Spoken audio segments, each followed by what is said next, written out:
Hi there, welcome back to Japan and to my reaction and review to BOXX with Karakuri Town. Just reading it off the screen.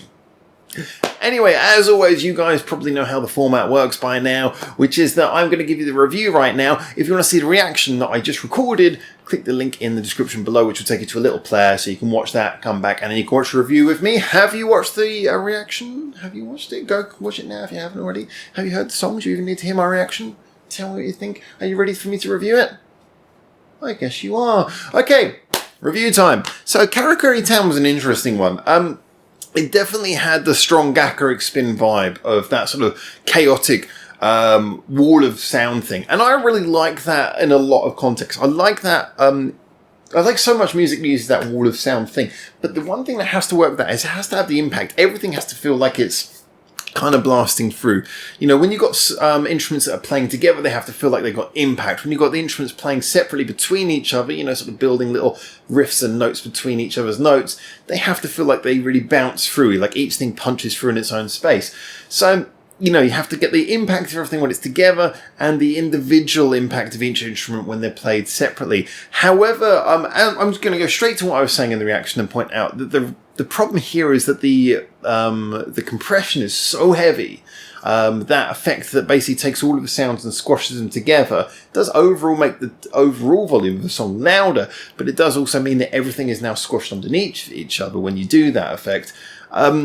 I don't mind a bit of compression. I think this is the type of music that can often benefit from compression, but it's done so heavily here that basically it just feels, everything feels like it's just being squeezed into a thick cream of sound. Like, you know, if your car comes out of a car crusher, everything of your car is still there, and yet you can't see any of the shape. You can't see any of the distinguishing figures. You can't see anything that's going to make you know that that's your car. It's just a square now because it's being compressed. And that's kind of what's happened here. I mean, you can hear there's really interesting things happening. I love the little funny piano thing going on in the background. There's a cool little synth line, which, to be honest, kind of stuck under the radar until I had a bit of chance to sort of pick it out of the arrangement. I did feel like I was picking part of a car out of a car crusher trying to work out what it originally was. The compression was way too much on this, and it kind of killed it. Now, on the positive night, let's talk about the positive side of it. Yeah, the song was cool. I like I said, I liked all the active things in there, which I could tell just by sort of using experience as someone who's worked with music my entire life. I could tell that there was a lot of cool things that, if they were given more room to breathe, would have really come forward in here. The song had a lot of cool ideas going on. Maybe it was a bit hyperactive. Maybe it could have used some more breaks to actually, you know, like I say, when you've got a heavy song, it doesn't feel heavy unless you've got some lighter bits to, you know, allow you to hear the contrast. Kind of the same with this. It did occasionally break down, but never too much. And maybe a few more bits where the arrangement had broke down to something a bit more simple and then gone back up would, or maybe just even one or two, would have done something to make the craziness work a little bit more. So the net result was, and I did say this, when the song started, from the very moment it first came in, when it dropped in, I was like, I'm pretty sure that that's the big drop in, and yet it feels like we're waiting for the song to arrive yet. And that's just because the compression was so heavy that when it went from the simple intro into the everything, you know, rocking along, there was no difference in volume. It went from the same volume. It's just, oh, now the drums have come in and everything's compressed underneath. We're still at the same volume.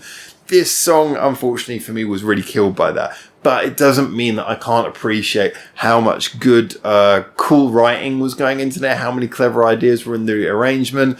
There were some really cool sounds in there. I loved them. As always, Fuki's voice was amazing. I do think that maybe the song was so hyperactive that she didn't get much room to really sing. So there was this, as sometimes there is in BOXX songs. I mean, in their best songs, you don't even notice this. It just, everything complements each other. But in some of the songs like this, you kind of feel that the backing is in this hyperactive place that kind of maybe juxtaposes with Fuki's voice in a way that isn't 100% complementary. This was probably one of them. It kind of felt like everyone was working off a slightly different page when it came to music alongside vocals. But again, that maybe would have worked better if the instruments had, if the whole instrumental had been allowed to have a bit more punch, had been allowed to accent is loud and quiet bits more rather than being compressed to constantly loud. I'm sorry that I keep on going about the compression, but it does sort of filter into everything I want to say about this song, unfortunately, because on this channel we always talk honestly about the good and the bad. We don't kiss anything's ass. We try to be completely honest about what it is. And yeah, I can't talk about this song without mentioning the fact that everything is in some way tainted by that. All of the good performances are tainted by that. All the good writing support are tainted by that. Production was pretty much, what you'd expect from those guys. But kind of, again, tainted by the fact that everything was being squashed and sat on in the mix. So, yeah, I can't help but feel a little bit sad that I think this would have been a song that I probably would have enjoyed a lot more, I think. There's all of the ingredients of a song I really like. Like I say, it's got that wall of sound thing where everything's crazy and it's a feast for the ears. It's got clever little blinking ideas. It's got an upbeat, fun atmosphere. It's got a bit of craziness. It's somewhere between rock and pop. It's got Fuki's vocals. I mean, everything here that I should have liked. And yeah, I feel like I say, I think that's a very apt analogy that I feel like I'm trying to extract the parts from a car crusher to work out what car this was before it went in. So kind of a shame that, but yeah, great song. I guess it would be a nice one to hear live. So, if they do this one live, that'd be nice to see how that goes by contrast. I try not to do reviews of the same song twice, just in a different environment. This is a really good example, but this might be one, if anyone's got a good video of this being played live, this might be a good one to hear in that context if it's well recorded, so I can hear with a little bit more life how it comes across. Yeah, so that's my overall opinion on this one.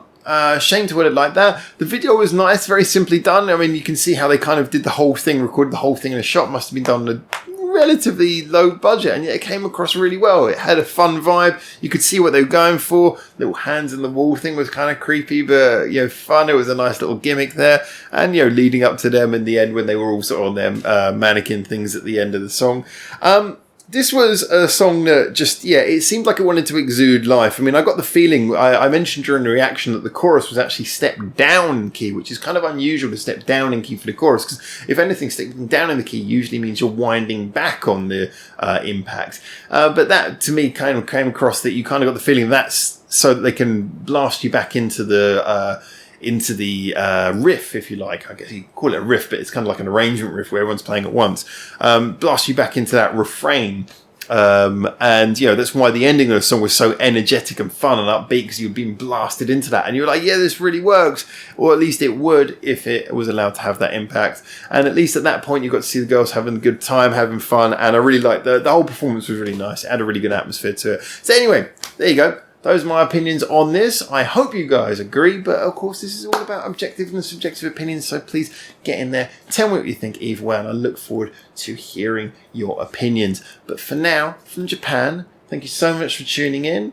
As always, you can like, subscribe, comment. You can follow us on Patreon, Twitter, Facebook, Discord, Reddit, all of those places if you want to. They're all linked in the description below. And until I see you hopefully soon on the next video, for now, ciao, ciao.